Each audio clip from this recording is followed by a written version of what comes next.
नमस्कार दोस्तों, मौरी क्लासेस में आपका स्वागत है। आज हम रीजनिंग का प्रैक्टिस सेट 5वां देखेंगे। इसमें रीजनिंग के 20 इंपॉर्टेंट प्रश्न हैं। यदि आप एसएससी, रेलवे या किसी भी स्टेट एग्जाम्स की तैयारी कर रहे हो तो ये प्रैक्टिस सेट आपके लिए काफ़ी इंपॉर्टेंट है, क्योंकि इस प्रैक्टिस सेट में जो प्रश्न दिए गए हैं उसी टाइप के प्रश्न आपकी परीक्षाओं में पूछे जाएंगे।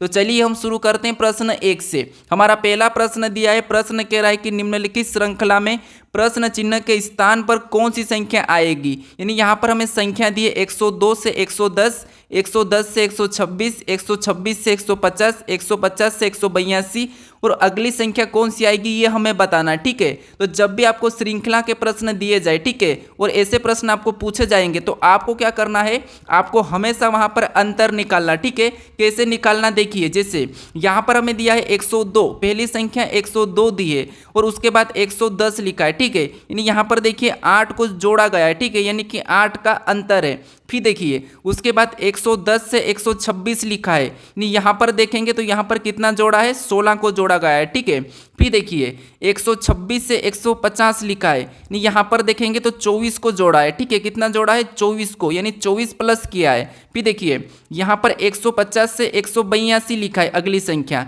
तो यहाँ पर कितना जोड़ा है, तो यहाँ पर 32 को जोड़ा गया है। ठीक है, कितना, 32 को। अब देखिए यहाँ पर 8 को जोड़ा था, फिर 16 को, यहाँ पर 24 को, फिर 32 को, तो अगला कौन सा जुड़ेगा ये देखिए। तो आप अगर यहाँ पर ध्यान से देखोगे तो जैसे 8 एकम 8, 8 दूनी 16, 8 त्रिया 24, 8 चौका 32, यानी अगली संख्या हमारी 8 पंजे 40, यानी यहाँ पर क्या होगा, प्लस 40 हो जाएगा। ठीक है, तो आपको क्या करना है, 182 में 40 प्लस करोगे तो आपका उत्तर आ जाएगा। देखिए जैसे 182 में 40 को जोड़ेंगे तो यहाँ पर कितने हो जाएंगे, 222 हो जाएंगे। ठीक है, कितने, 222। तो ऑप्शन में देखिए 222 हमारे ऑप्शन डी में दिया है, तो ऑप्शन डी हमारा यहाँ पर सही होगा। ठीक है, तो ये हमारा सीजीएल 2019 में इवनिंग में पूछा गया था। ठीक है, तो आपको ऐसे पुराने प्रश्न जरूर पढ़ के जाना है। चलिए हम बढ़ते हैं प्रश्न 2 पे। अब दूसरे नंबर का प्रश्न है। प्रश्न कह रहा है कि ध्यान से देखिए, उस संख्या युग्म का चयन करें जिसमें दो शब्दों के बीच ठीक वही संबंध है जो संबंध दिए गए संख्या युग्म के शब्दों के बीच है। यानी दोस्तों आपको लगभग यहाँ पर 20 चैप्टर के प्रश्न मिलेंगे, 20 प्रश्न। ठीक है, सभी प्रश्न अलग अलग चैप्टर के, सभी चैप्टर के। ठीक है, तो देखिए यहाँ पर हमें ये प्रश्न कह रहा है कि जैसे यहाँ पर जिस तरह इन संख्या का आपस में संबंध है, ठीक है, ऐसा ही संबंध किस ऑप्शन में हमें ये देखना है। तो सबसे पहले आपको क्या करना है, यहाँ पर देखिए आपको सबसे पहले इनका आपस में संबंध पता करना है कि यहाँ पर ये संख्या कैसे लिखी है। ठीक है, ये भी हमारा सीपीओ में पूछा गया था 2019 में। ठीक है, तो देखिए आपको पुराने प्रश्न जरूर पढ़ना चाहिए। उससे क्या होता है कि जब भी टीसीएस एग्जाम कंडक्ट करवाती है तो पुराने प्रश्न के आधार पर ही लेती है। ठीक है, तो देखिए जैसे यहाँ पर क्या लिखा है, 216, यानी ये संख्या क्या है, तो ये संख्या 6 का घन है। ठीक है, फिर देखिए अगली संख्या हमारी क्या है, 343, यानी यहाँ पर ये संख्या क्या है, तो ये 7 का घन है। यानी आप कहोगे कि देखिए पहले तो 6 का घन पहली संख्या, उसके बाद 1 प्लस करके दूसरी 7 का घन है। ठीक है, यानी इसमें +1 करके उसका घन लिखा है, यानी दोनों संख्या क्या है, घन है। तो हमें ऐसा ही ऑप्शन देखना है इसके जैसा। तो यहाँ पर देखिए ऑप्शन ए को देखिए, ये तो हमारी क्या है, 6 का घन है। ठीक है, 216, लेकिन 727 किसी का घन नहीं होता है। ठीक है, तो इसीलिए ऑप्शन पहला तो नहीं होगा। फिर ऑप्शन दूसरे में देखेंगे तो ये हमारा 13, 31 तो 11 का घन है, लेकिन 1009 किसी का नहीं होता है, तो ऑप्शन डी भी नहीं होगा। ठीक है, फिर यहाँ पर देखिए 27 और यहाँ पर 25 लिखा है, यहाँ पर देखेंगे तो 27 क्या है, 3 का घन है। ठीक है, क्या है यहाँ पर 3 का घन क्या है, 27 है। ठीक है, ये 27 3 का घन है और 125 5 का घन है। ये किसका है, 5 का घन है। तो यहाँ पर तो दोनों संख्या क्या लिखी है, घन ही लिखी है। ठीक है, लेकिन यहाँ पर देखिए दोस्तों, यहाँ पर दोनों संख्या घन लिखी है, लेकिन हमें क्या करना है, ऐसा देखना है जस्ट बाय, यानी 6 में 1 जोड़ा गया था, लेकिन यहाँ पर 2 प्लस हो रहा है। ठीक है, कितना, 2 प्लस। तो हमें क्या करना है, इस ऑप्शन को भी नहीं लेना है, अभी नहीं लेना है, ऑप्शन डी के बाद ले सकते हैं। अब देखिए यहाँ पर देखें तो 8 लिया है, यानी कि 8 क्या है, तो 8 है 2 का घन। फिर यहाँ पर 27 लिखा है, तो 27 क्या है, 3 का घन। अब यहाँ पर देखिए, यहाँ पर ये देखिए, यहाँ पर भी 2 में 1 प्लस करने पर 3 हो रहा, और 3 का यहाँ पर घन लिखा है, यानी कि सेम इसके जैसे। तो यहाँ पर ऑप्शन हमारा कौन सा वाला होगा, डी। यहाँ पर सी वाला नहीं होगा और डी वाला होगा। ठीक है, अगर डी वाले में ऐसा नहीं होता तो हम यहाँ पर सी वाले को ले सकते थे। ठीक है, लेकिन यहाँ पर हमारा ऑप्शन डी हो जाएगा। अब चलिए हम बढ़ते हैं प्रश्न 3 पे। अब तीसरे नंबर का प्रश्न दिया है। प्रश्न कह रहा है कि नीचे दिए गए विकल्पों में से लुप्त संख्या ज्ञात कीजिए। यानी दोस्तों यहाँ पर आपको क्या करना है, जो प्रश्नवाचक चिन्ह दिया है यहाँ पर संख्या बताना, ठीक है। तो आप सभी प्रश्नों को अच्छे से समझे और अच्छे से इनकी लॉजिक समझते चले, ठीक है। और साथ ही साथ आप भी खुद से सोल्व करने की जरूर कोशिश करें। तो देखिए यहाँ पर क्या करना है, हमें जो प्रश्नवाचक चिन्ह दिया है यहाँ पर संख्या पता करना है। तो जब भी आपको ऐसे प्रश्न मिले और जो बड़ी संख्या है सबसे पहले उससे पता करना है। तो बड़ी संख्या कहाँ पर है, देखिए यहाँ पर 169 बड़ी संख्या है, यहाँ पर 144 बड़ी संख्या है। तो इसका मतलब यहाँ पर है कि यहाँ पर भी बड़ी संख्या होगी। तो हमें बड़ी संख्या पता करना है, तो इन संख्या को हमेशा क्या करें कि हमें सामने वाली संख्या मिले, ठीक है। तो देखिए यहाँ पर हम सबसे पहले पता करते हैं कि 144 कैसे लिखा है। तो देखिए अगर हम इन संख्या को आपस में जोड़ देते हैं, ठीक है, आपस में जोड़ेंगे तो कितने हो जाएंगे, 7 और 5 12, ठीक है। और 12 का वर्ग करते हैं तो 12 का वर्ग 144 होता है, 144 यहाँ पर दिया है, ठीक है। फिर देखिए सेम तरीके से हमें दूसरा कॉलम देखना है। जैसे हमने यहाँ पर जोड़ा था तो इसे भी हम आपस में प्लस करेंगे। तो 9 और 4 को जोड़ेंगे तो कितने हो जाएंगे, 13 हो जाएंगे, ठीक है। और 13 का वर्ग करेंगे जैसा यहाँ पर किया था, तो 13 का वर्ग 169 होता है और यहाँ पर दिया है। अब आपको यहाँ पर पैटर्न पता चला होगा कि जैसे पहले कॉलम में संख्या को जोड़ के उसका वर्ग लिखा है लास्ट में, यहाँ पर भी दोनों संख्या को जोड़ के लास्ट में उसका वर्ग लिखा है। तो हम भी क्या करेंगे, यहाँ पर इन दोनों संख्या को जोड़ेंगे सबसे पहले और उसका वर्ग लिखेंगे, ठीक है। तो 8 और 6 कितना होते हैं, 14 होते हैं, ठीक है। और 14 का वर्ग करेंगे तो 14 का वर्ग कितना होता है, 196 होता है। यानी जो प्रश्नवाचक चिन्ह यहाँ पर क्या होगा, 196, ठीक है। तो ऑप्शन में देखिए 196 हमें ऑप्शन नंबर डी में मिला है, ठीक है। तो ऑप्शन डी हमारा यहाँ पर सही हो जाएगा। ये प्रश्न एमटीएस 2019 में पूछा था, यानी कि जितनी भी एग्जाम 2019 में हुई थी, ठीक है, एसएससी में, चाहे एमटीएस हो, सीजीएल हो, सीएचएसएल हो, चाहे सीपी हो, सभी के यहाँ पर प्रश्न है। अब चलिए हम बढ़ते हैं प्रश्न 4 पे। अब 4 नंबर का प्रश्न दिया है। प्रश्न कह रहा है कि एक औरत का परिचय देते हुए रमन ने कहा, यह मेरे पिता के ससुर की पत्नी है, यानी यहाँ पर मेरे, ठीक है। तो अब देखिए आपको यहाँ पर क्या करना है, सबसे पहले खुद को लेना है, ठीक है। आप मेरे साथ खुद को लीजिए, आप जहाँ पर भी बैठे हो बस खुद को लीजिए। जैसे मान लीजिए यहाँ पर क्या करना, आपको मेरे कर लेना, ठीक है, मेरे। अब देखिए आपको खुद को लेना है, ठीक है, आप खुद। अब देखिए मान लीजिए प्रश्न कह रहा है कि एक औरत का परिचय देते हुए रमन ने कहा कि ये कौन है, तो आप हो, ठीक है, आप रमन हो, ठीक है। ये क्या है, रमन है, यानी कि ये खुद कौन हो, आप हो, ठीक है। ये रमन मतलब आप हो। आप क्या कर रहे हो, किसी एक औरत का परिचय दे रहे हो, ठीक है। उसके बाद आप रमन ने कहा, यानी कि आपने कहा, आप किसी औरत का परिचय देते, आपने कहा, क्या कहा आपने, कि यहाँ पर कहा है कि यहाँ मतलब मान लीजिए एक ये लड़की है, ठीक है, ये औरत है, यानी ये क्या है, एक औरत है, ठीक है। तो आपने कहा कि यहाँ मतलब यहाँ औरत, यानी कि यहाँ औरत, यहाँ मतलब औरत मेरे पिता के ससुर की पत्नी, यानी देख लीजिए जैसे ये आप हो, ठीक है। और आपके पिता मतलब ये आपके पिता हो जाएंगे, ठीक है। ये कौन हो जाएंगे, आपके पिता। और आपके पिता के ससुर मतलब और भी ऊपर जाएगा, ठीक है। ये क्या हो जाएंगे, आपके पिता के ससुर मतलब ससुर और ऊपर चले गया, ठीक है। आपके पिता के ससुर की पत्नी, यानी ससुर की पत्नी मतलब इस ससुर के पास, यानी कि ये ससुर की पत्नी है, ठीक है, पत्नी है। तो अब देखिए मतलब ये आपके पिता के ससुर की पत्नी है, तो वहाँ औरत रमन से किस प्रकार संबंधित है, यानी यहाँ पर कह रहा है कि ये रमन की ये इसकी पत्नी क्या लगेगी, यानी ये औरत, ठीक है। ये औरत कौन है, तो ये रमन के पिता के ससुर की पत्नी है, कौन, ये औरत, ठीक है, पत्नी है। यानी दोस्तों देखिए जैसे आपके पिता के ससुर की पत्नी, यानी कि आपके पिता और आपके पिता के ससुर मतलब आपके नाना जी, और नाना जी की पत्नी मतलब नानी। तो यहाँ पर क्या होगा, आपकी ये क्या लगेगी, औरत नानी लगेगी, ठीक है। तो यहाँ पर नानी लगेगी, तो ऑप्शन हमारे यहाँ पर सी वाला सही होगा, ठीक है। तो आपको ऐसे प्रश्नों में खुद को लेना है, ठीक है। अब चलिए क्लियर है, समझ में आ चुका होगा। अब चलिए हम बढ़ते हैं प्रश्न 5 पे। अब 5वें नंबर का प्रश्न दिया है। प्रश्न कह रहा है कि उस वेन आरेख का चयन करें जो निम्नलिखित वर्गों के बीच सही संबंध को दर्शाता है, ठीक है। यानी दोस्तों हमारे ये वेन आरेख का प्रश्न है, वेन डायग्राम का, ठीक है, ये इंपॉर्टेंट है। चलिए यहाँ पर हमें क्या करना है, ये भी सीपीओ 2019 का ही प्रश्न है। तो देखिए यहाँ पर क्या करना है, हमें सबसे पहले शब्द क्या दिया है, देखिए इंडोनेशिया दिया है, एशिया दिया है और बांग्लादेश। तो इसका वेन आरेख कैसा बनेगा, ये प्रश्न पूछा है, ठीक है। तो देखिए आपको मैं बता चुका हूँ कि वेन आरेख का प्रश्न कैसे सोल्व करना है। अगर आप मेरे प्रैक्टिस से डेली देखते हो तो आप यहाँ पर आसानी से सोल्व कर लोगे, ठीक है। कैसे, देखिए आपको अगर नहीं भी आता हो तो आपको किसी एक शब्द का डायग्राम बनाना है। मान लीजिए हम किसका बनाते हैं, तो यहाँ पर बनाता हम इंडोनेशिया का, ठीक है। यानी जो डायग्राम बना हमारा, ठीक है, ये किसका बन गया, इंडोनेशिया का बना है, ठीक है। उसके बाद अब देखिए मैं कलर चेंज लेता हूँ, फिर देखिए इंडोनेशिया का बनने के बाद हमें अब किसका बनाना है, क्योंकि हमारा इंडोनेशिया का तो बन चुका है, अब हमें बनाना है एशिया का।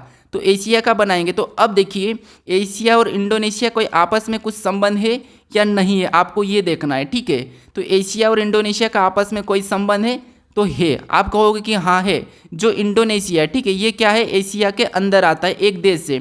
एशिया महाद्वीप के अंदर कौन आता है, इंडोनेशिया आता है, ठीक है। तो आप क्या कहोगे कि ये एशिया के अंदर आ जाएगा, यानी कि एशिया ये बड़ा है और इसके अंदर ये एक छोटा देश हमारा इंडोनेशिया आ जाएगा, ठीक है। अब उसके बाद इसके बनाने के बाद अब हमारा कौन सा शब्द बचा है, तो अब हमारा बांग्लादेश बचा है, ठीक है। अब आप देखोगे कि बांग्लादेश क्या है, तो ये भी एक देश है और ये देखिए इसका इनसे कोई संबंध है क्या, एशिया से, हाँ आप कहोगे कि हाँ ये एशिया के अंदर आता है देश, ठीक है। और फिर आपको यहाँ पर ये भी देखना है कि ये एशिया के अंदर तो आता है, लेकिन क्या इंडोनेशिया का इनका आपस में कोई संबंध है क्या, तो आप कहोगे नहीं, क्योंकि ये भी एक अलग देश है, ये भी एक अलग देश है, ठीक है। तो यहाँ पर देखिए ये एशिया के अंदर तो आएगा, मतलब यहाँ पर एशिया के अंदर आएगा लेकिन अलग आएगा, ठीक है। अब देखिए तीनों शब्दों का डायग्राम बन चुका है। डायग्राम किस प्रकार का बनेगा, इस प्रकार का। ऑप्शन में देखिए ऑप्शन हमारा यहाँ पर देखिए बी वाला सही हो जाएगा, ठीक है। तो आपको क्या करना है, किसी एक शब्द का बनाना है। फिर जब एक शब्द का बना लेते हो एक डायग्राम, जैसे हमने एक शब्द का ये बनाया, फिर उसके बाद आपको दूसरे का बनाना है। अब दूसरे का बनाने के लिए आपको कहाँ पर बनाना है, ये किससे डिसाइड करना है, आपको जो पहले वाले शब्दों को बनाया है उससे रिश्ता देखना है, ठीक है। उसके बाद जब दूसरा बनता है तो आपको तीसरे को बनाने के लिए क्या करना पड़ेगा, दोनों के साथ रिश्ता देखना पड़ेगा, यहाँ पर पहले वाले के साथ भी और दूसरे वाले के साथ भी, ठीक है। तो आपका ऐसे में क्या होगा, तीनों शब्दों का डायग्राम बनेगा और ऑप्शन बी वाला सही हो जाएगा। अब चलिए हम बढ़ते हैं प्रश्न 6 पे। अब 6 नंबर का प्रश्न दिया है। प्रश्न कह रहा है कि देखिए एक ही पासे की दो अलग अलग अवस्थाएं दिखाई गई है, यदि तल पर 5 है तो शीर्ष पर कौन सी संख्या होगी। यानी आप मेरे वीडियो देख चुके होंगे पासा वाला, तो आप इस प्रश्न को देखते ही सोल्व कर लोगे, ठीक है। देखिए हमें क्या करना है, जब भी एक से अधिक पासा दिया जाता है, ध्यान से समझिए, यहाँ पर आपको क्या करना है, हर प्रश्नों को सोल्व करने का तरीका सीखना है, ठीक है। क्योंकि अगर आप यहाँ पर प्रश्न को देखोगे कि हमने 20 प्रश्न आज कर लिए, ठीक है, और हमारा आज 20 प्रश्न हो गया, कल 20 हो जाएंगे, परसों 20 हो जाएंगे, लेकिन ऐसा नहीं करना। आपको जितने भी प्रश्न जिस चैप्टर से भी आते हैं वहां पर आपको देखना है कि क्या प्रश्न आपको वो प्रश्न आपको सही करते आ रहा है या नहीं आ रहा। अगर नहीं आ रहा तो आप उससे समझे, ठीक है। तो देखिए यहां पर हमें क्या करना है, 5 के विपरीत बताना है, ठीक है। तो क्या करना है, आपको मैं बता चुका हूं कि जब भी एक से अधिक पासा हो तो आपको क्या करना है, कॉमन संख्या देखना है। तो यहाँ पर कॉमन संख्या हमारी दोनों पासे में कौन सी वाली, यहाँ पर 4 है और यहाँ पर भी 4 है, ठीक है। तो हमें क्या करना है, ये हमारा पहले पासे का है, ठीक है, और ये हमारा एक कॉलम दूसरे पासे का। आपको ऐसे 2 कॉलम बनाना है, हमेशा आपको 2 कॉलम बनाना। फिर जो संख्या हमें कॉमन मिली है, ठीक है, उससे उनके नीचे लिखना है, जैसे ये हमारी पहले की है और ये हमारी कॉमन दूसरे की, ये कॉमन संख्या है। फिर हमें क्या करना है, जब कॉमन लिखने के बाद वहाँ पर घड़ी के दिशा में चलना है, ठीक है। जैसे 4 से आगे घड़ी के दिशा में, घड़ी इस तरफ ही घूमती है, तो यहाँ से आगे चलेंगे तो हमें क्या मिला, 1 मिला। तो हम कहाँ पर चल रहे, पहले वाले पासे में चल रहे, तो उसके नीचे लिखना है, ठीक है। फिर यहाँ से और आगे चलेंगे तो हमें क्या मिला, 3 मिला, तो उसको भी उसके नीचे लिख लेना, ठीक है। बस इतना लिखना है। यहाँ पर अगर आगे चलेंगे तो 4 वापस आ जाएगा, तो आपको आगे नहीं चलना है। फिर देखिए अब हमें दूसरे पासे में भी घड़ी के दिशा में ही चलना है। जैसे यहाँ पर 4 से आगे चलेंगे तो जो कॉमन संख्या है वहाँ से चलना है, ठीक है, ये ध्यान रखना। तो 4 से आगे चले, हमें 2 मिला तो 2 को लिखेंगे। फिर 2 से और आगे चलेंगे, 6 मिला है तो 6 को लिखेंगे। अब जो संख्या हमारी आमने सामने है, ठीक है, ये क्या है, एक दूसरे के विपरीत है। अब आपको ये पता है कि पासा में 1 से लेके 6 तक क्या होती, फलक होती है, ठीक है। तो हमारी 1 से 6 तक फलक होती है, और जो अंक हमारा यहाँ पर गायब है, यानी कौन सा अंक गायब है, तो आप कहोगे कि 5 हमारा यहाँ पर गायब है। तो जो गायब है वो क्या हो जाएगा, कॉमन संख्या का विपरीत हो जाएगा, ठीक है। अब देखिए हमें किसका पूछा है, अगर 3 का पूछा जाता तो 6, 1 का पूछा जाता तो 2, 2 का 1, 3 का 6, 6 का 3। हमें किसका पूछा गया है, 4 का पूछा गया, तो 4 का 5 और 5 का 4, यानी हमें किसका था, 5 का पूछा था, तो 5 का क्या हो जाएगा, 4 हो जाएगा, ठीक है। ऑप्शन में देखिए 4, हमें ऑप्शन में कहाँ पर दिया है, ऑप्शन में बी में दिया, तो ऑप्शन बी हमारा सही होगा। ये भी CGL 2019 मॉर्निंग शिफ्ट में पूछा था। अब चलिए हम बढ़ते हैं प्रश्न 7 पे। अब 7वें नंबर का प्रश्न दिया है। प्रश्न कह रहा है कि दिए गए वेन आरेख में वृत्त लड़कों को त्रिकोण, विवाहित को वर्ग उन लोगों को दर्शाता है जिनके पास जानवर है और कौन सा क्षेत्र उन लड़कों को दर्शाता है जो विवाहित है परंतु ये प्रश्न है, ठीक है। तो देखिए आपको ऐसे प्रश्न मिला, आपको कुछ भी नहीं करना है, थोड़ा सा समझने की कोशिश करें। अगर आपको आता हो तो मुझे जरूर कमेंट करके बताइए कि आपने 20 में से कितने प्रश्न सही कहे हैं, ठीक है। तो देखिए हमें कहा है कि जैसे दिए गई वेन आरेख में, ये वेन आरेख की दूसरी टाइप है, ठीक है, कि व्रत लड़कों को त्रिकोण, ठीक है, यानी कि व्रत है ये क्या है, लड़कों को। तो यहाँ पर व्रत हमारा कहाँ पर है, तो ये है, ठीक है। तो ये लड़कों को दर्शाता है, ठीक है। फिर हमारा जो त्रिकोण है यानी कि त्रिभुज है, विवाहित को दर्शाता है, यानी जो हमारा त्रिभुज है ये किसको दर्शाता है, विवाहित को, ठीक है। फिर देखिए विवाहित को दर्शाता है। फिर देखिए और वर्ग उन लोगों को दर्शाता है जिनके पास जानवर है, यानी ये वर्ग है, ठीक है। ये वर्ग किसको दर्शाता है, तो जिनके पास जानवर, जानवर का जे, वी का यहाँ पर विवाह और एर का लड़के, ठीक है। अब देखिए हमें प्रश्न क्या कह रहा है, तो प्रश्न कह रहा है कि कौन सा क्षेत्र उन लड़कों को दर्शाता है जो विवाहित है परंतु जिनके पास जानवर नहीं है। अब जानवर नहीं है ये कहा है, तो ये हमारा किसका है, जानवर का है। तो इसके अंदर जितने भी अंक है हमें उनको नहीं लेना है, क्यों, क्योंकि इसने कहा है कि जानवर नहीं है। तो ये 3 को नहीं लेंगे, 2 को नहीं लेंगे, 5 को नहीं लेंगे, हमें जानवर को नहीं है बोला तो हमें इसको लेना ही नहीं है। अब हमें क्या करना है, जो कौन सा क्षेत्र लड़कों को दर्शाता है जो कि विवाहित है, यानी हमें ऐसा अंक देखना है जो यहाँ पर लड़कों भी हो और विवाहित भी है। तो देखिए 1 को देखेंगे तो केवल लड़का है, 6 को देखेंगे तो केवल विवाहित है, लेकिन 4 हमारा दोनों के अंदर है, ठीक है। तो क्या है, 4 हमारा यहाँ पर दोनों के अंदर है, तो यही हमारा हो जाएगा क्षेत्र 4 जो कि दोनों को दर्शाता है। ऑप्शन में देखिए ऑप्शन हमारा यहाँ पर डी वाला सही हो जाएगा, ठीक है। अब चलिए हम बढ़ते हैं प्रश्न 8 पे। अब 8वें नंबर का प्रश्न दिया है, प्रश्न कह रहा है कि देखिए गणित कार्य, यानी दोस्तों ये हमारा प्रश्न कौन सा है, देखिए गणित कार्य में रमन ने जितने सवाल सही हुए उतने ही 3 गुने गलत हुए। यदि उसने कुल मिलाकर 72 सवाल बनाए तो उसने गणित कार्य में कितने सवाल सही बनाए। यानी दोस्तों ये प्रश्न हमारा कहाँ का प्रश्न है, ये प्रश्न विविध का है, ठीक है। कहाँ का है, विविध का है। अब विविध का प्रश्न मैं क्यों पूछ रहा हूँ, क्योंकि दोस्तों आपको हाल ही की परीक्षाओं में विविध के प्रश्न भी देखने को मिल रहे हैं, ठीक है, इसीलिए। अब देखिए जैसे यहाँ पर हमें यह कहा रहा है कि गणित के कार्य में रमन ने जितने सवाल सही हुए, यानी कि जितने सवाल सही हुए उससे 3 गुने गलत हुए। तो यदि उसने कुल मिलाकर 72 सवाल बनाए तो उसने गणित कार्य में कितने सवाल सही किए। यानी देखिए रमन ने टोटल कितने सवाल बनाए, तो 72 बनाए, और इसमें से 3 गुने इसके क्या हो गए, गलत हो रहे, ठीक है। जितने भी सही किए उसके 3 गुने गलत हो रहे। तो जब भी आपको यहाँ पर जो 3 गुना दिया है तो आपको क्या करना है, इसे 3 से काट लेना है, ठीक है। जब इसे 3 से काटेंगे तो 3 एकम 3, 3 दूना 6। अब देखिए यहाँ पर हमें 3 से काटना है, ठीक है। तो 3 से काटेंगे, 3 दूना 6, 1 बचा, 3 चौको 12, यहाँ पर कितने आ रहे, 14 आ रहे, ठीक है। यानी कि देखिए 18, यहाँ पर क्या करना है आपको 3, यानी कि देखिए 3 से काटेंगे तो देखिए यहाँ पर तो 24 आ रहा है, ठीक है। लेकिन आपको क्या करना है, इसने ये कहा है कि गणित के कार्य में कितने सवाल सही किए, ठीक है। तो इसके 3 गुना, यानी इसके हमें क्या करना है, जो जितना भी सवाल सही हुआ है उसके 3 गुना गलत हुए, ठीक है। तो इसको क्या करेंगे हम, देखिए जिससे 72 है, ठीक है, 72 तो इसने बनाए हैं। यानी दोस्तों यहाँ पर देखिए इसका 4 गुना कौन सा होगा, तो 4 गुना, ठीक है। तो इसका 3 गुना हम हटाएंगे, तो यहाँ पर क्या करेंगे आपको ये समझना है, ठीक है। तो देखिए 3 गुने गलत हुए यानी कि 1 गुना उसका सही होगा, यानी कि 4। तो इसको अभी 4 से काटना है। 4 से क्यों काट रहा हूँ, क्योंकि देखिए जितने सवाल सही हुए उसके 3 गुना गलत हुए। तो देखिए हम क्या करेंगे, 3 और 1 4 गुना काटेंगे। देखिए यहाँ पर देखिए 4 1 कम 4 3 बता, तो 4 8 32, यानी यहाँ पर 18 सवाल इसके क्या रहे, सही हुए, ठीक है। 18 सही हुए। जब उसने 18 सही किए और सही करने के साथ साथ इसने 3 गुना गलत किया, तो टोटल कितने बनेंगे, तो आप कहोगे यहाँ पर टोटल 72 हो जाएंगे, ठीक है। तो यहाँ पर देखिए जिससे हमें यहाँ पर क्या बताना था कि कितने सही बने, तो 18 सही बने, ठीक है। अगर 18 सही बने और 18 के ही 3 गुने गलत हुए तो वो 72 है, ठीक है। तो ऑप्शन हमारा यहाँ पर डी वाला सही हो जाएगा। अब चलिए हम बढ़ते हैं, ये भी एसएससी CHSL में पूछा था, ठीक है। अब हमारा प्रश्न 9वां है। अब प्रश्न कह रहा है कि देखिए प्रश्न को ध्यान से समझे। प्रश्न कह रहा है कि यहाँ पर यदि ए का अर्थ भागित बी का अर्थ गुना सी का अर्थ प्लस डी का अर्थ माइनस तो निम्नलिखित व्यंजक का मान क्या होगा, ठीक है। तो ये हमारा CPO 2019 में पूछा था। तो आपको यहाँ पर कोई ज़्यादा वो सोल्व करने की कोई दिक्कत नहीं। आपको क्या करना है, यहाँ पर जो समीकरण दिए, ठीक है, इससे लिखना है। कैसे लिखना है, देखिए यहाँ पर सबसे पहली संख्या हमें क्या दी है, 12। तो हमें क्या लिखना है, 12 को लिखना है। फिर हमें क्या मिला है, बीच में मिला है बी। देखिए तो बी का अर्थ इसने कहा है कि बी का अर्थ यहाँ पर गुणा कहा, तो हम क्या करेंगे, बी की जगह गुणे को चिन्ह लगाएंगे, फिर वापस इस 12 को लिखेंगे। ठीक है, अगली संख्या हमारी 12।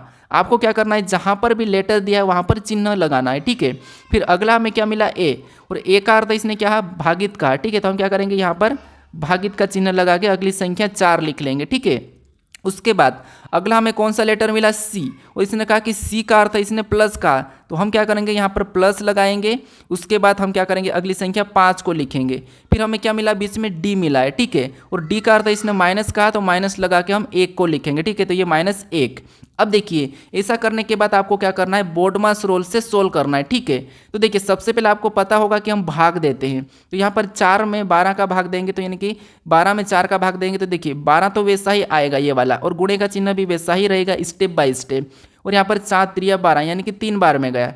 फिर +5 को वैसा ही लिखेंगे, -1 को भी वैसा ही लिखेंगे। उसके बाद हम गुणा करेंगे, तो 12 3 कितने होते हैं, 36 होते हैं। ठीक है, 12 3 36 होते हैं, +5 -1 लिखेंगे। ठीक है, उसके बाद अब देखिए, अब हम जोड़ेंगे तो 36 और 5 को जोड़ते हैं तो यहाँ पर कितना हो जाएंगे, 41 हो जाएंगे। ठीक है, और -1, तो 41 में से -1 करेंगे तो यहाँ पर हमारे कितने बचेंगे, 40 बचेंगे। ऑप्शन में देखिए 40, ऑप्शन हमारा कहाँ पर 40 है, तो हम देखेंगे ऑप्शन हमारे यहाँ पर बी में दिया है। ठीक है, तो बी वाला हमारा सही हो जाएगा। तो ऐसे प्रश्न आपको दिए जाएंगे तो आपको क्या करना है, जहाँ पर लेटर है वहाँ पर आपको चिन्हों को रखना है। ठीक है, फिर सोल्व कर लेना है। अब चलिए हम बढ़ते हैं प्रश्न 10 पे।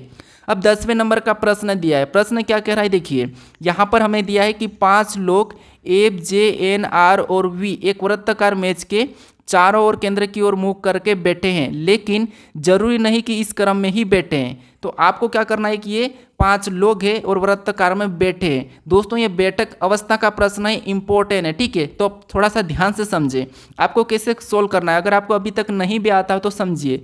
सबसे पहले आपको कहा है कि वृत्ताकार में बैठे हैं। ठीक है, तो देखिए ये हमारा क्या हो गया, एक वृत्ताकार हो गया। ठीक है, एक हमारा यहाँ पर देखिए क्या हो गया, ये वृत्ताकार हो गया है। ठीक है, और इसमें कौन, 5 लोग बैठे हैं। अब हमें यहाँ पर कहाँ कहाँ बैठे ये, और इसके केंद्र की ओर मुख करके बैठे, यानी कि जितने भी लोग हैं, ठीक है, वो क्या है, इस बिंदी को देख रहे हैं, यानी कि ये केंद्रक है, इस बिंदी को देख रहे हैं। ठीक है, क्या कर रहे हैं, इस बिंदी को देख रहे हैं। ठीक है, इसकी ओर मुख करके बैठे हैं। यानी कि आप जहाँ पर बैठे हो तो आप किसको देख के बैठे हो, कि आपके सामने जो भी चीज़ है वो आपका केंद्रक है। ठीक है, वो अपने आप को ले लीजिए, फिर बिठाओ। तो देखिए आपको ये भी पता है कि अपना जो राइट हैंड है वो कौन सा हो जाएगा, दायां, और इधर अपना बायां हो जाएगा। आपको ये भी पता है लेफ्ट बायां और राइट दायां। ठीक है, अब देखिए हमें यहाँ पर क्या कहा है कि बैठे हैं, लेकिन यहाँ पर जरूरी नहीं, यहाँ तक तो हमें पढ़ने की जरूरी नहीं है। ठीक है, उसके बाद हमें आगे देखना है, जैसे कि देखिए प्रश्न को पूरा पढ़ ही लेते हैं। जैसे 5 लोग F, J, N, R, O, V एक वृत्ताकार मेज के चारों ओर केंद्र की ओर मुख करके बैठे हैं, लेकिन जरूरी नहीं कि इसी क्रम में बैठे हैं। तो हमने ये केंद्र की ओर तो बना लिया है। ठीक है, वृत्त को भी बना लिया। अब देखिए जे एफ के तुरंत बाएं को है, यानी क्या है, जे जो है। ठीक है, अब 5 लोग का मैं बना देता हूँ, 1, फिर ये 2, ये तीसरा, ये चौथा, ये 5वां, ऐसा। ठीक है, ये 5 लोग बैठेंगे, इनके पता नहीं कहाँ बैठेंगे, अब हमें देखना है। तो जे एफ के तुरंत बाएं को है, यानी मान लीजिए अगर हम यहाँ पर जे को बैठाएंगे, ठीक है, तो ये क्या है, कहा है कि जे एफ के तुरंत बाएं है। ठीक है, बाएं को, तो अगर एफ यहाँ पर बैठेगा, ठीक है, तो इसके बाएं कौन हो जाएगा, जे हो जाएगा। और ये कह रहा है कि जे एफ के तुरंत बाएं है। ठीक है, तो यहाँ पर ये जे बैठेगा। ठीक है, अपनी ओर से ले लीजिए, अगर यहाँ पर जे बैठेगा तो इसके तुरंत बाएं, यानी कि एफ के तुरंत बाएं, तो एफ को यहाँ पर बिठाना पड़ेगा, तब ये तुरंत बाएं रहेगा। ठीक है, क्योंकि आप जहाँ पर बैठे हो तो आपका जो राइट हैंड है वो दाएं का है और लेफ्ट है ये बाएं का है। ठीक है, तो ये जो इधर से देखेंगे तो ये दायां पे है, और इधर एफ से इधर देखेंगे तो ये बाएं पे है। ठीक है, और हमें बाएं कहा है। ठीक है, अब देखिए आगे कहा है कि एन एफ के बाएं को दूसरा स्थान पर है, यानी एफ क्या है, तो एफ यहाँ पर देखिए एन एफ के बाएं को दूसरे स्थान पर है। क्या कहा है कि एन एफ के बाएं को दूसरे स्थान पर है, यानी एन एफ के बाएं, तो एफ के बायां किधर रहेगा, जब आप बैठे हो तो आपके इधर बायां किधर रहेगा, तो आप कहोगे हमारा तो इधर लेफ्ट हैंड पे बायां है। ठीक है, तो यहाँ पर एफ का बायां, यानी कि एफ के बाएं एन दूसरे स्थान पर है, तो ये पहला स्थान है, एफ एन का बायां का पहला स्थान, ये दूसरा स्थान हो जाएगा। ठीक है, तो यहाँ पर देखिए एन एफ के बाएं के दूसरे स्थान, यानी कि एन कहाँ पर बैठेगा, यहाँ पर बैठेगा। ठीक है, अब देखिए यहाँ पर हम देखेंगे तो ये एफ है, एफ के बाएं जे बैठा है, ये भी सही है। एफ के बाएं दूसरे स्थान पर एन बैठा, प्रश्न कहा था वो भी सही बैठा है। ठीक है, अब आगे देखिए, आगे कहा गया कि वी जे के बाएं को दूसरे स्थान पर है। ठीक है, वी जे के बाएं के बाय को दूसरे स्थान पर, यानी कि वी जे के बाय को दूसरे स्थान पे, यानी यहाँ पर अगर जे है तो इसका बायां किधर होगा, इधर होगा, और दायां इधर होगा। ठीक है, तो ये जे के दूसरे स्थान पर है, मतलब यहाँ पर देखिए बाय को जे के दूसरे स्थान पर कौन है, वी है, तो ये दूसरे स्थान पर वी हो जाएगा। ठीक है, अब देखिए आगे प्रश्न कह रहा है कि जे के दाईं और दूसरे स्थान पर कौन बैठा है। ठीक है, अब हमें क्या करना है, हमने 4 लोगों को बिठाया, अब हमारा एक स्थान खाली छूटा है, वहां पर कौन बैठेगा, तो आप कहोगे वहां पर आर ऑटोमेटिक बैठ जाएगा। अब ये 5 लोग अपने बैठ चुके हैं। ठीक है, अब प्रश्न पूछा है कि जे के दाईं और दूसरे स्थान पर कौन है, तो अब देखिए जे के दाईं और दूसरे स्थान पर कौन है ये हमें देखना है। ठीक है, एक बार आप प्रश्न को पढ़ लो, जैसे जे एप के तुरंत बाएं है, तो ये जे एप के तुरंत बाएं है। ठीक है, सही है। फिर देखिए एन एप के बाएं दूसरा है, तो यहाँ पर देखिए एन एप के बाएं दूसरा है, ये भी सही है। फिर देखिए वी जे के बाएं दूसरे स्थान पर है, तो देखिए वी जे के बाएं दूसरे स्थान पर है, ये भी सही है। फिर जो बचा था वो हम यहाँ पर बिठा दिए, 5 लोग टोटल हो गए। अब हमें पूछा है कि जे के दाईं और दूसरे स्थान पर कौन बैठा है, तो देखिए जे का बायां इधर है, आपको पता है, और जे का दायां इधर है, और हमें दूसरे स्थान पर पूछा है, तो जे के पहला स्थान तो एफ है और दूसरा स्थान आर हो जाएगा। ठीक है, तो कौन बैठा है, आर बैठा है। आर ऑप्शन में देखिए तो आर हमारा ऑप्शन डी में दिया है, तो ऑप्शन डी हमारा यहाँ पर सही हो जाएगा। ठीक है, भले ही समय लगा है लेकिन आपको समझ में आ चुका होगा। अब चलिए हम बढ़ते हैं प्रश्न 11 पे।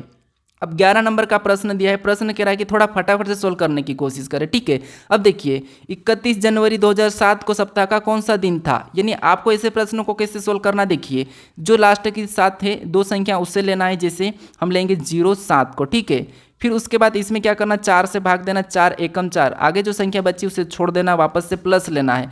फिर देखिए आपको क्या करना है, तारीख लेना है, 31 दी तो 31 को ले लेंगे, फिर आपको प्लस का चिन्ह वापस लगाना है। फिर जनवरी का कोड, इसका कोड 1 है उसको लेना है, और यहाँ पर ईयर का कोड 6 है उसको लेना है, और इन सभी को जोड़ के 7 से भाग देना है। ठीक है, तो देखिए 7 और 1 को जोड़ेंगे तो 8, और 31 में 8 को जोड़ेंगे तो 39, और 39 में 1 जोड़ेंगे तो 40, 40 में 6 को जोड़ेंगे तो 46, यानी कि 46 हो रहे हैं। ठीक है, और इसको 7 से काटना है, तो यहाँ पर 7 छंग 42, अपना शेष कितना बचा है, 7 छंग 42 मतलब 4 हमारा शेष बचा, जो शेष बचा वही क्या होगा, उत्तर होगा।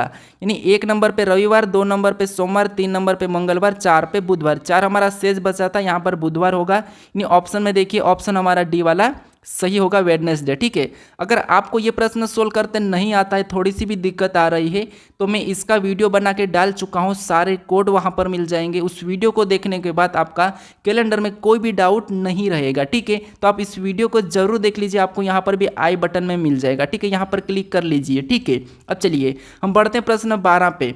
अब 12 नंबर का प्रश्न दिया है, प्रश्न क्या कह रहा है, उस आकृति का चयन करें जो अगली आकृति श्रृंखला में आएगी। यानी दोस्तों यहाँ पर आपको क्या करना है, यह आकृति श्रृंखला लिखिए। ठीक है, तो अगली कौन सी आएगी ये बताना है, तो आपको इस आकृति को ध्यान से देखना है। कैसे, देखिए यहाँ पर पहली गोल आकृति है, और यहाँ पर नीचे एक लाइन लगी है। ठीक है, फिर अगली बनी, इससे अगली बनी तो गोल आकृति भी ठीक है, गोल आकृति के बाद नीचे भी लाइन तो सही है, यानी कि इससे ही सही है। लेकिन यहाँ पर बीच में एक हमारी क्रॉस लाइन जुड़ी है। ठीक है, एक हमारी आड़ी लाइन जुड़ी है।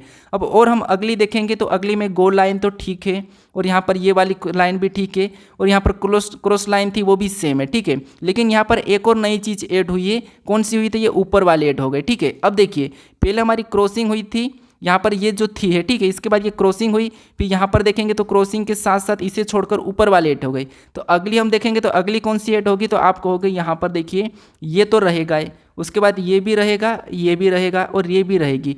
अब अगली यहाँ पर हमारे प्रश्नवाचक पर एक कौन सी आकृति होगी, तो यहाँ पर ये वाली ऐड हो जाएगी। ठीक है, कौन सी लाइन, ये वाली लाइन। ऑप्शन में देखिए ये वाली लाइन, तो ये वाली लाइन हमें ऑप्शन नंबर सी में मिली है। ठीक है, तो ऑप्शन सी हमारा सही हो जाएगा। ठीक है, क्योंकि देखिए सबसे पहले कहाँ यहाँ पर क्या हुआ था ये समझिए, यहाँ पर सिंगल नीचे लाइन थी और ये भी हमारा खाली था, लेकिन यहाँ पर भी सिंगल लाइन और खाली तो रहा, लेकिन यहाँ पर सबसे पहले ज्वाइन होने की बारी किसकी, इस लाइन की थी। ठीक है, और अगली बार जो आकृति बनी उसमें ये ज्वाइन और ये लाइन तो ठीक है, फिर इसमें इस लाइन की बारी नहीं आई, फिर ऊपर वाली लाइन की बारी आई ज्वाइन होने की, तो अगली वापस से किसकी बारी आ जाएगी, तो आप कहोगे यहाँ पर ये क्रॉसिंग और ये लाइन तो वही है, अब इसकी बारी रहेगी। तो ऑप्शन हमारा यहाँ पर सी वाला सही हो जाएगा। ठीक है, अब चलिए हम बढ़ते हैं प्रश्न 13 पे। अब 13 नंबर का प्रश्न दिया है। प्रश्न कह रहा है कि नीचे दी गई आकृति में कितने वर्ग है, यानी दोस्तों यहाँ पर आपको वर्ग काउंट करके बताना है। तो आप अगर ध्यान से देखोगे तो यहाँ पर एक और ये दूसरा, ये सिंगल तो आपको दिख रहे हैं, ठीक है, इससे आपको मतलब नहीं है, ये सिंगल दो तो आप गिन चुके हैं, ठीक है। अब देखिए आपको क्या करना, आपके पास ये लाइन बची है, ठीक है, इनको गिनना है। तो आपको मैं यहाँ पर आकृति बता चुका हूँ कि आकृति कैसे गिनना है वर्ग में, ट्रिक से। तो देखिए जो एरो है आपको लिखना है यहाँ पर 1, फिर यहाँ पर 2 और यहाँ पर 3, ठीक है, ये आपको ऐसा लिखना है, ठीक है। देखिए कैसे, यहाँ पर 1, फिर यहाँ पर देखिए 2 और यहाँ पर 3, सेम उसी तरह से यहाँ पर भी 1, फिर यहाँ पर 2 और यहाँ पर 3, ठीक है। ऐसा लिखने के बाद आपको मैं बता चुका हूँ कि क्या करते हैं अपन, लास्ट से लास्ट वाली के साथ गुणा करते हैं, यानी कि 3 गुणे 3, ठीक है। फिर यहाँ पर भी लास्ट से लास्ट वाली मतलब 2 गुना 2, फिर यहाँ पर भी लास्ट से लास्ट वाली मतलब 1 गुना 1, ठीक है। अब 3 त्रिया 9, यहाँ कर 2 दूना 4 और यहाँ पर 1 एकम 1, और सभी को जोड़ना है। तो प्लस करेंगे तो यहाँ पर कितना हो जाएंगे, 9 4 13, 13 1 14, ठीक है। यहाँ पर प्लस करने पर 14, और हमें 2 यहाँ पर दिख रहे थे 1 और ये 2, तो 14 में क्या करेंगे, 2 को प्लस करेंगे, यानी यहाँ पर कितना हो जाएंगे, 16 हो जाएंगे, ठीक है। कितना हो जाएंगे, 16 हो जाएंगे। ऑप्शन में देखिए 16 हमें ऑप्शन नंबर डी में दिया है, ठीक है। तो ऑप्शन डी हमारा यहाँ पर सही हो जाएगा। तो अगर आपको ये ट्रिक नहीं भी आती हो तो आप इस वीडियो को क्या करोगे, आकृति गिनना जिस पे मैं वीडियो बना चुका हूँ वहाँ पर आप जाके देख लेना। चलिए हम बढ़ते हैं प्रश्न 14 पे। अब 14 नंबर का प्रश्न इंपॉर्टेंट प्रश्न, यहाँ पर देखिए ये भी हमारा MTS में ही पूछा था, प्रश्न सभी के सभी हमारे पूछे गए ही है, ठीक है। अब देखिए कागज का एक टुकड़ा मुड़ा हुआ है, जैसा कि नीचे दिए गए आंकड़ों में दिखाया गया है। नीचे दिए गए उत्तर के आंकड़ों में इंगित करें कि इसे खोलने पर कैसा दिखाई देगा। यानी दोस्तों यहाँ पर देखिए हमें एक ये जो टुकड़ा दिख रहा है, ठीक है, इसे हम पूरा मोड़ के खोलेंगे तो कैसा दिखेगा, ये प्रश्न पूछा है। अब आपको पेपर कटिंग के फोल्डर के अगर प्रश्न नहीं भी आते हैं तो थोड़ा सा समझिए, आप इसके बाद कभी गलती नहीं करोगे। कैसे, देखिए जैसे यहाँ पर हमें चिन्ह क्या मिल रहा है, तो ये यहाँ से ये लाइन मिली है, ठीक है, और ये यहाँ से ये वाली और बीच में एक हमारा त्रिभुज है, ठीक है। तो अब देखिए यहाँ पर अगर हम पहली डायरेक्शन अगर इसको हम पूरा यहाँ पर ये नीचे की ओर हम मोड़ देंगे, ठीक है, तो वैसा कि वैसा ये छप जाएगा। कहाँ पर छपेगा, तो ये ऊपर की ओर सामने की ओर छपेगा। तो यहाँ पर छोटा सा त्रिभुज बनेगा, ये लाइन हमारी वैसी ही रहेगी, और यहाँ पर हमारी एक लाइन यहाँ पर देखिए, यहाँ पर ये तो रहेगी, ठीक है, और फिर एक लाइन ऐसी बनेगी, ठीक है, ये बन जाएगी। अब हम इसे क्या करेंगे, दूसरी डायरेक्शन में पूरा इधर से यहाँ पर मोड़ कर लाएंगे, तो ये दोनों की दोनों यहाँ पर तो ये सेम छपेगा, ठीक है, ये यहाँ पर सेम छप जाएगा। यहाँ पर त्रिभुज की एक, यानी कि यहाँ पर भी क्या हो जाएगा, त्रिभुज हो जाएगा, ठीक है, और ये लाइन भी ऐसे ही हो जाएगी, ठीक है, और इधर से भी क्या हो जाएगा, ये ऐसा हो जाएगा, और यहाँ पर भी ये त्रिभुज हमारा यहाँ पर ऐसा बन जाएगा, ठीक है। यानी ये जो ये है कि सेम वगैरह हमारा चारों कानों में बनेगा, ठीक है, खानों में। अब देखिए ये हमें ऑप्शन में देखना है कि कौन सा वाला ऑप्शन सही है। तो देखिए यहाँ पर देखेंगे तो जो त्रिभुज का ये डायरेक्शन ये नीचे की ओर झुका है, और यहाँ पर देखिए ऊपर की ओर, लेकिन ये दोनों एक डायरेक्शन में रहना था, तो ऑप्शन ए वाला नहीं होगा। ऑप्शन बी में देखिए हमारा ये त्रिभुज का लाइन सही नहीं है, इनका भी डायरेक्शन चेंज है, तो ये भी नहीं होगा। ऑप्शन हमारा सी में देखिए ये दोनों की दोनों ऊपर है, ये दोनों की दोनों नीचे है, तो ये हमारा यहाँ पर सही हो जाएगा, ठीक है। यहाँ का भी ये डायरेक्शन चेंज है, तो ये भी नहीं होगा, मतलब ऑप्शन सी ही हमारा यहाँ पर इसके जैसा इंगित करने पर दिखेगा, ठीक है। अब चलिए हम बढ़ते हैं प्रश्न 15 पे। अब 15 नंबर का प्रश्न दिया है, प्रश्न सरल है। प्रश्न को देखिए, जैसे मेहनत का सफलता से ठीक वही संबंध है जो संबंध अपराध का किससे है। यानी हमें यहाँ पर ये बताना है, जिस प्रकार मेहनत का संबंध अगर सफलता से है उसी प्रकार अपराध का किससे होगा, ये बताना है, ठीक है। तो आपको यहाँ पर प्रश्न वैसे सरल है, जैसे अगर अपन मेहनत करेंगे तो हमें सफलता मिलेगी। यानी आप डेली आप वीडियो देखोगे, डेली आप प्रैक्टिस करोगे तो आपको 100% सफलता मिलनी है, ठीक है। जितना आप प्रैक्टिस करोगे उतना ही आप माहिर हो जाओगे उस सब्जेक्ट में, ठीक है। तो आपको क्या करना है, डेली एक भी जो भी विषय है आपको डेली प्रैक्टिस करना है, ठीक है। डेली प्रैक्टिस करना है, आपको क्या करना है, बस एक वीडियो ही देखना है 30-40 मिनट का, बस आपका प्रैक्टिस हो गया पूरे चैप्टर का।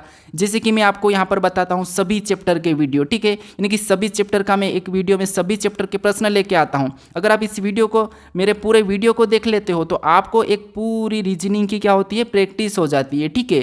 तो ये आपको ध्यान रखना है कि प्रैक्टिस जितनी करोगे उतनी आपको सफलता मिलेगी। तो चलिए यहाँ पर क्या करना है, एक बात आप अभी तक इस चैनल को सब्सक्राइब नहीं करें तो प्लीज़ सब्सक्राइब जरूर कर लीजिएगा। अब देखिए, जैसे मेहनत करने पर हमें क्या मिलती है, सफलता मिलती है। तो अपराध करने पर क्या मिलेगा हमें, आप कहोगे अपराध करने पर, ऑप्शन में देख लीजिए अगर नहीं भी पता हो तो। समझ तो हमें मिलती नहीं है, अपराध करने पर समझ नहीं मिलेगी, हमें इनाम भी नहीं मिलेगा। यह हमको ऑप्शन एलिमिनेट करते आना चाहिए, ठीक है। अब अपराध करने पर पुलिस पकड़ती है, पुलिस मिलती नहीं है, तो इसे भी नहीं लेंगे। यानी अपराध करने पर हमें क्या मिलेगा, सजा मिलेगा, ठीक है।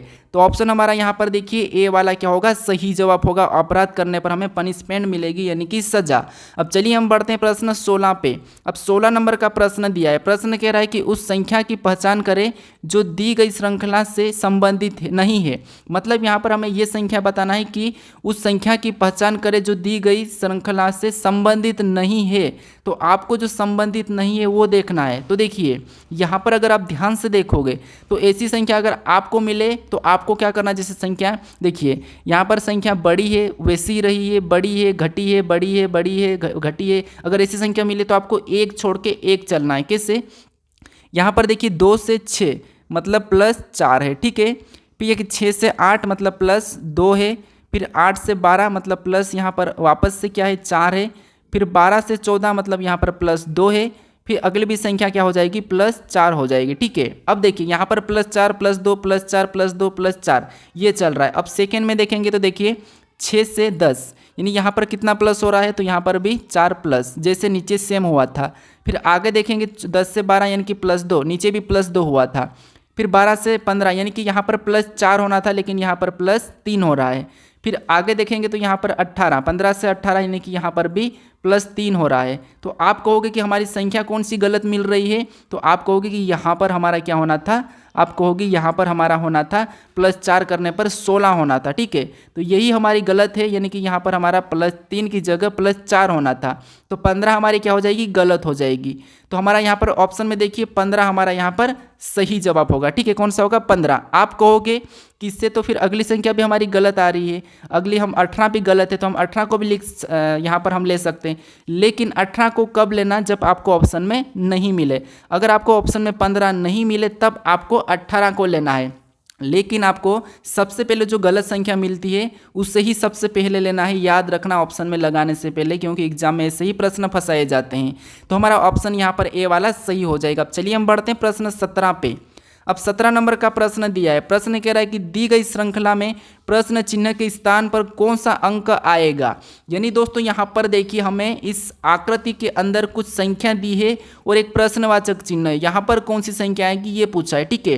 तो जब भी आपको ऐसे प्रश्न सोल्व करना है तो जो प्रश्नवाचक चिन्ह दिया है उसी की जगह यहाँ पर 220 कैसे लिखा और यहाँ पर 80 कैसे लिखा है ये पता करना है, ठीक है।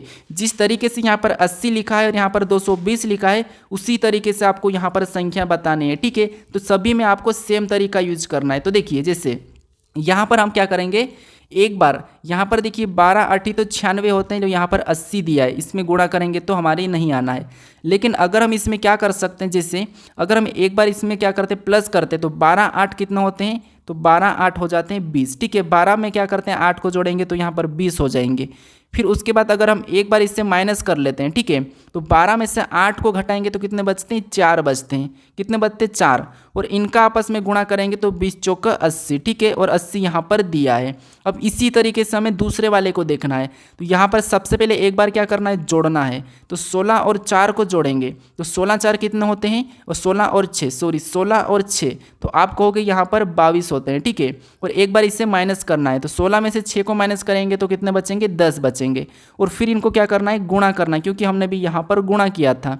तो यहाँ पर गुणा करेंगे तो देखिए 222 में 10 का गुणा करेंगे मतलब 22 में 10 का गुणा करेंगे मतलब 220, और 220 भी यहाँ पर दिया है। अब एक ही तरीके से दोनों संख्या को लिखिए तो तीसरी संख्या भी उसी तरीके से बताना है, ठीक है। तो यहाँ पर क्या करना है, सबसे पहले माइनस करना है। तो 25 में से यानी कि सबसे पहले आपको प्लस कर लेना है, ठीक है। तो 25 और 20 को जोड़ेंगे तो यहाँ पर कितने हो जाएंगे, आप कहोगे यहाँ पर 45 हो जाएंगे, ठीक है। और एक बार इसे माइनस करेंगे तो 25 और 20 को माइनस करेंगे तो कितने बचेंगे, 5 बचेंगे। फिर देखिए 5 इनको क्या करना है, अब गुणा करना है। तो 45 में 5 का गुणा करना है, ठीक है। तो यहाँ पर क्या हो जाएगा, 5 5 25 का 5, 80 का 2, 5 20 और 22 यानी कि यहाँ पर देखिए 200 कितना हो जाएंगे 25 हो जाएंगे, यहाँ पर कितना हो जाएंगे 225। ठीक है, तो जो हमारा प्रश्नवाचक चिन्ह दिया है यहाँ पर क्या होगा 225 होगा। ठीक है, 225 हमें ऑप्शन में देखना है। ऑप्शन में देखिए, ऑप्शन हमारे यहाँ पर बी में दिया है, तो जो प्रश्नवाचक है यहाँ पर 225 होगा, यानी कि 225 हमारा यहाँ पर सही जवाब होगा। ठीक है, ये भी CHSL 2020 में पूछा था। चलिए हम बढ़ते हैं प्रश्न 18 पे। अब 18 नंबर का प्रश्न दिया है। प्रश्न कह रहा है कि देखिए, दिए गए पैटर्न का ध्यानपूर्वक अध्ययन करें और उस आंकड़े का चयन करें जो प्रश्न आकृति में दिए गए पैटर्न को पूरा करेगा। यानी हमें यहाँ पर क्या करना है दोस्तों, जो प्रश्नवाचक चिन्ह दिया है यहाँ पर संख्या यानी कि कौन सा विकल्पों को रखे कि हमारी ये आकृति पूरी होगी। ठीक है, तो देखिए यहाँ पर हमें क्या करना है, सबसे पहले तो ये वाली लाइन लेना है। ठीक है, ये वाली लाइन ऑप्शन में देखिए, सबसे पहले हमें वैसे ही ये वाली लाइन, तो यहाँ पर देखिए यहाँ पर तो है ये वाली लाइन, यहाँ पर भी है और यहाँ पर भी है। ठीक है, लेकिन ऑप्शन सी में नहीं है, ऑप्शन डी में तो है, लेकिन हमारे पीछे की लाइन ये वाली लाइन नहीं है। ठीक है, तो ऑप्शन डी को भी नहीं लेंगे। ठीक है, तो हमने सबसे पहले कौन सी ली, तो हमारा ऑप्शन सी तो नहीं होगा। फिर हमें कौन सी लाइन लेना है, ये वाली लाइन है लेना, तब पूरी होगी। ठीक है, तो ये वाली लाइन हमारी यहाँ पर देखिए, यहाँ तो डबल है और यहाँ पर है ही नहीं, तो ऑप्शन में ए वाला ही ए में दी है, तो ए वाला सही होगा। फिर हमें ये पीछे की लाइन है, तो यहाँ पर पीछे की लाइन लेना है, तो यहाँ पर भी पीछे की लाइन है, मतलब ऑप्शन ए को रखेंगे तो ये आकृति पूरी हो जाएगी। ठीक है, तो ऑप्शन ए वाला हमारा सही हो जाएगा। अब चलिए हम बढ़ते हैं प्रश्न 19 पे। अब 19 नंबर का प्रश्न दिया है, प्रश्नों को अच्छे से समझे। ठीक है, प्रश्न कह रहा है कि कथन कह रहा है कि सभी भोर दिन है, यानी देखिए आपको यहाँ पर इसका डायग्राम बनाना है कि ये भोर मतलब मैं बी लेता हूँ, ये सब जैसा कि जो कथन कह रहा है। ठीक है, इस कथन के बारे में निष्कर्ष क्या कह रहा है हमें ये बताना है। तो सबसे पहले हम कथन को देखेंगे। ठीक है, कि जैसे सभी कथन भोर यानी कि सभी, देखिए सभी भोर दिन है। ठीक है, कथन कह रहा है कि कथन पहला कह रहा है कि सभी भोर दिन है, तो ये जितने भी भोर है, ठीक है, यहाँ पर ये भोर का डायग्राम है, ये सभी के सभी क्या है दिन है, तो ये इसके दिन के अंदर आएंगे, यानी ये हमारा किसका डायग्राम बना, तो मैं यहाँ पर कलर चेंज लेके ये दिन का बना, और दिन का मैं ले लेता हूँ डी, तो डी मतलब दिन, बी मतलब भोर। ठीक है, अब दूसरा कह रहा है देखिए कोई दिन रात नहीं है, मतलब रात का अलग बनेगा। ठीक है, क्योंकि रात कोई दिन रात नहीं है तो हम उससे अलग बना लेंगे। ठीक है, अब इसके बारे में निष्कर्ष क्या कह रहा है हमें ये देखना है। तो पहला निष्कर्ष कह रहा है कि कोई रात दिन नहीं है, तो देखिए कोई भी रात दिन नहीं, यानी कि रात और दिन का कोई संबंध नहीं है, तो ये बात तो सही है कि पहला तो सही कह रहा है। ठीक है, कि कोई भी रात दिन नहीं है। फिर देखिए दूसरा देखेंगे कि कुछ भोर रात है, तो यहाँ पर भोर है और यहाँ पर रात है, क्या इनका आपस में कोई संबंध है क्या, तो नहीं है, तो यहाँ पर कुछ कैसे हो सकता है, तो ये दूसरा वाला तो ये गलत कह रहा है। ठीक है, तो हमारे यहाँ पर देखिए निष्कर्ष कौन सा वाला सही कह रहा है, पहला वाला, तो केवल हमारा निष्कर्ष पहला ही सही होगा, यानी कि ऑप्शन ए हमारा यहाँ पर सही हो जाएगा। अब चलिए हम बढ़ते हैं प्रश्न 20 पे। अब 20वें नंबर का प्रश्न दिया है। प्रश्न क्या कह रहा है, देखिए नीचे 4 विकल्प दिए गए हैं, 3 किसी न किसी प्रकार समान है लेकिन एक असमान है, अलग चुने। यानी आपको क्या करना है, यहाँ पर 4 विकल्प दिए गए हैं और 4 विकल्प में से 3 किसी न किसी तरह समान है लेकिन एक असमान है। ठीक है, वो बताना है। तो दोस्तों आपको क्या करना है, इस प्रश्न का मुझे सही जवाब कमेंट करके बताना है कि सही जवाब क्या होगा, ये मुझे कमेंट करके जरूर बताएं। ठीक है, तो ये आपके लिए आज का होमवर्क। ठीक है, आप अभी तक इस चैनल को सब्सक्राइब नहीं करे हो तो यहाँ पर एक लोगो मिलेगा, इस पर क्लिक करके जरूर सब्सक्राइब कर ले। ठीक है, और इससे पहले वाले पार्ट को नहीं देखे हो तो इस वीडियो पर क्लिक करके आप इस पार्ट को भी जरूर देख लीजिएगा। अगर आपको इसकी प्लेलिस्ट चाहिए तो यहाँ पर आपको साइट में मिल जाएगी, यहाँ पर इस प्लेलिस्ट को भी आप खोलकर जरूर देखिएगा सारे वीडियो। तो आप सब्सक्राइब जरूर करें यहाँ पर क्लिक करके। चलिए हम मिलते हैं नेक्स्ट वीडियो में, और इसका मुझे आंसर जरूर बताइए, क्वेश्चन नंबर 20 लिख के मुझे सेंड करें कि कौन सा ऑप्शन है। ठीक है, चलिए अब मिलता हूँ नेक्स्ट वीडियो में।